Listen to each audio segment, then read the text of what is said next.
Bem, agora vamos entrar na parte de fluidos e aplicações no corpo humano. Nós vamos seguir essas referências, o livro do Hobby, capítulos 1 e 5, o livro do Okuno, capítulos 19 e 20.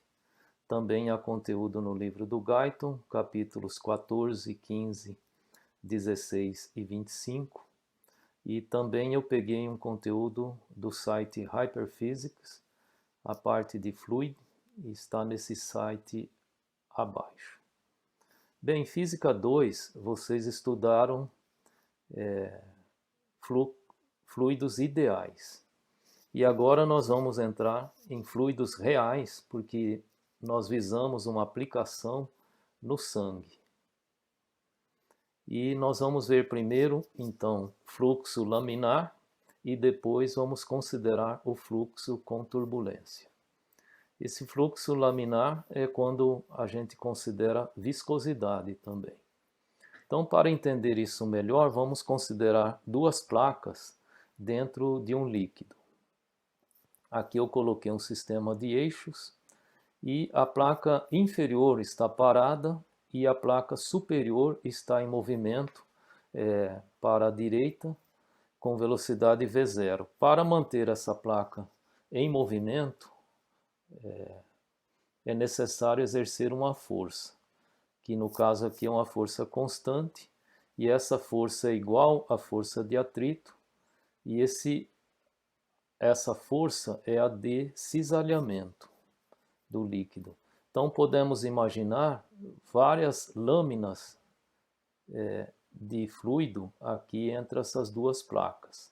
Aqui, quando y igual a zero, podemos considerar a lâmina de moléculas que estão em contato com a placa inferior. É importante notar que quando uma molécula entra em contato com a placa, o seu movimento relativo na horizontal é igual a zero, porque ela dá uma parada. Nessas interações de contato ocorrem interações de Van der Waals entre os átomos da molécula e os átomos da placa. Então, nesse instante, a molécula dá uma parada, não tendo movimento horizontal. E aí podemos considerar uma lâmina de fluido, né, em contato com a placa inferior, que corresponde a uma quantidade enorme de moléculas, mas nesse instante essas moléculas estão todas paradas em relação à placa. É lógico que o tempo de vida, o tempo de residência da molécula em contato com a placa é ínfimo, provavelmente menor de 1 nanosegundo. Mas em cada instante vai ter moléculas, né, do líquido em contato com a placa. Então escrevi aí embaixo: para manter a placa superior em movimento e a inferior estacionária, é necessário exercer uma força F em cada placa. À direita na placa superior e à esquerda na placa inferior. A força de cisalhamento resultante, ou força por unidade de área, é, em muitos casos, proporcional ao gradiente de velocidade. E o gradiente de velocidade é dado por esta equação. V de y, né, igual isso aqui. Quando y igual a zero, nós estamos nos referindo às moléculas que estão em contato com a placa, ou essa primeira lâmina do fluido. E aí, nesse caso, com y igual a zero, a velocidade desse fluido, dessa lâmina, é igual a zero. Agora, quando y igual a d, nós estamos considerando a lâmina de fluido que está em contato com a placa superior. E aí, se y igual a d, v igual a v0. E aí, nós temos que a força é dada por essa expressão, e quando a força é dada por essa expressão, tendo um valor constante, o fluido é chamado fluido newtoniano.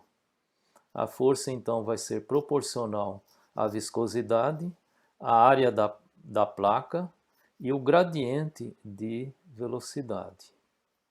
E a viscosidade é dada em poase, onde 1 centipoase é igual a 1 milipascal vezes segundos. Bem, aqui está uma vista lateral do fluido escoando dentro do cano. No centro do cano a velocidade é máxima e nas paredes a velocidade é igual a zero. Há uma diferença de pressão para que ocorra um fluxo contínuo. E aqui nós temos uma seção transversal e um círculo de raio R representado. Aqui, essa circunferência de raio R pode representar uma lâmina do fluido, né, com velocidade V de R. Quando V de R é máximo no centro e V de R é igual a zero quando R igual a RP. E aqui está a visão de um setor do cano, um segmento do cano, né, de comprimento ΔX. Aqui então equivale essa área aqui, está equivalente a essa daqui, né, essa área. Nós temos aqui uma pressão para a direita, dando a força, né, P de x vezes a área, né, e uma força para a esquerda, né, de P de x mais ΔX vezes a mesma área. Como não há aceleração e o fluxo aqui é contínuo, né, então a resultante de forças deve ser igual a zero, de modo que a força para a esquerda aqui de pressão mais a força de atrito tem que ser igual à força de pressão para a direita. E a força de atrito é dada por esta expressão que nós já vimos. A força de atrito é proporcional ao coeficiente de viscosidade vezes a área. A área é 2πr vezes ΔX. E aqui o gradiente de velocidade. Lembrando que o gradiente de velocidade dv sobre dr é negativo, porque com o aumento de R ocorre diminuição da velocidade. Aí então, fazendo a configuração de forças, nós temos aqui PR2 vezes PX, a força para a direita, PR2 vezes PX menos ΔX, com sinal negativo aqui, a força para a esquerda, e essa aqui é a força de atrito, que aqui seria um sinal de menos, mas como dV/dr é negativo, então já está incluído. Isso tudo tem que ser igual a zero. Isolando dV/dr, que é o gradiente de velocidade, nós chegamos nessa expressão aqui. De modo que o gradiente de velocidade é igual ao gradiente de pressão vezes o raio, e dividido por 2 vezes o coeficiente de viscosidade.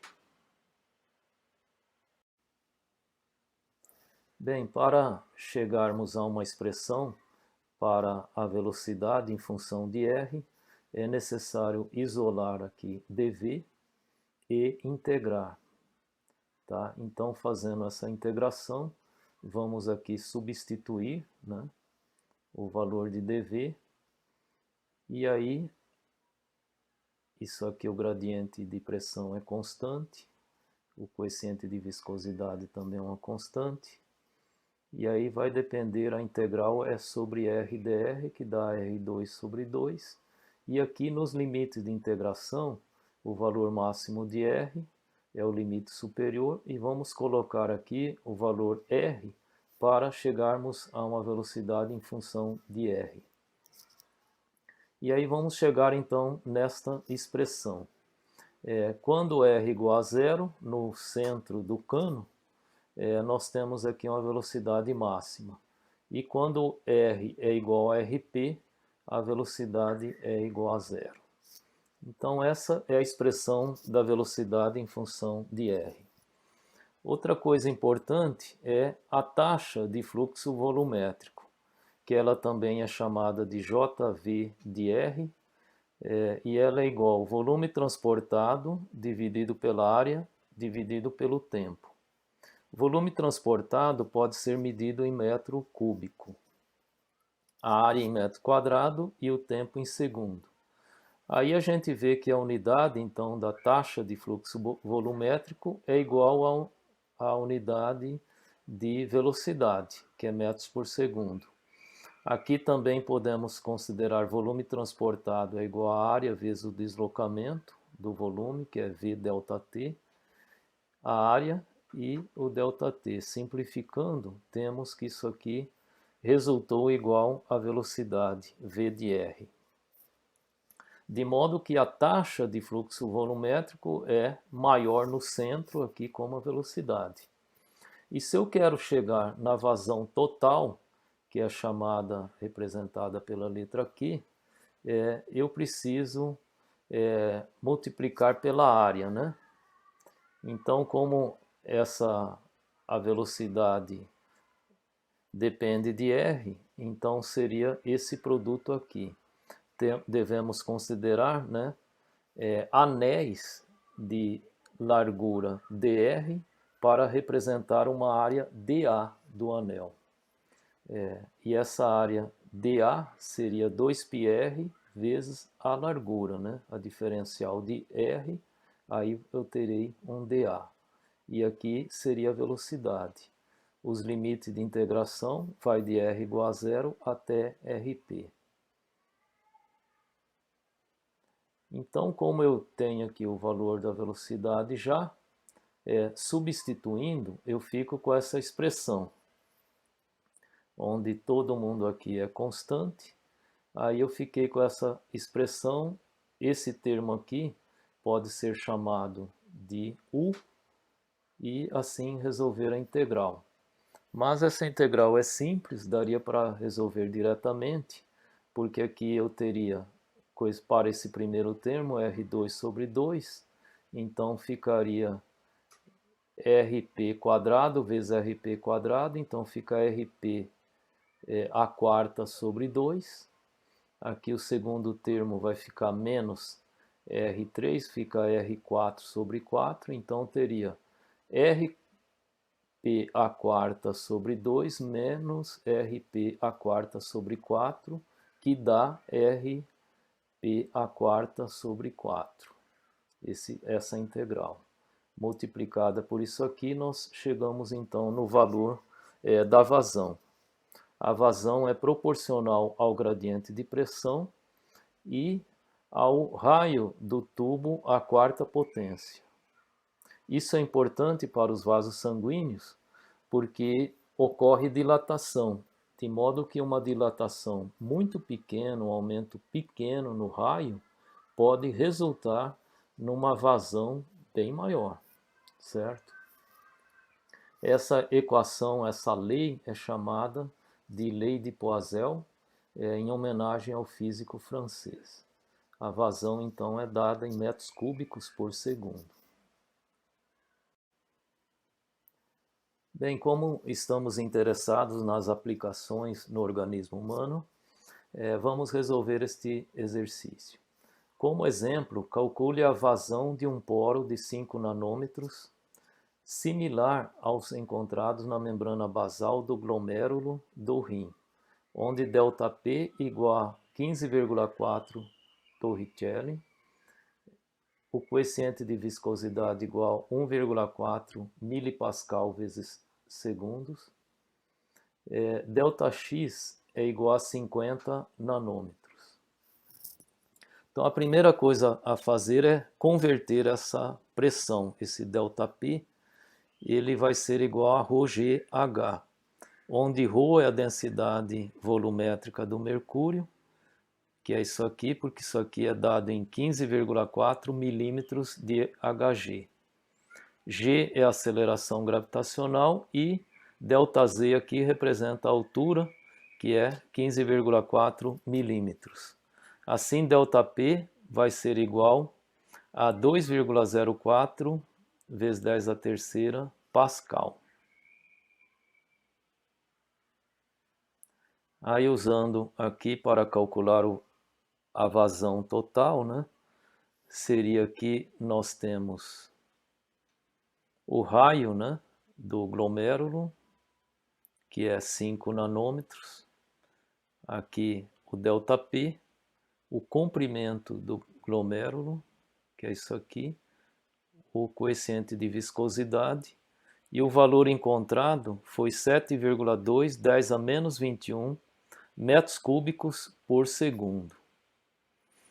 Veja que essa é uma vazão extremamente pequena, porque aqui eu posso transformar para litro, daria então 10 a menos 18, para ml daria 10 a menos 15, e para microlitro 10 a menos 12.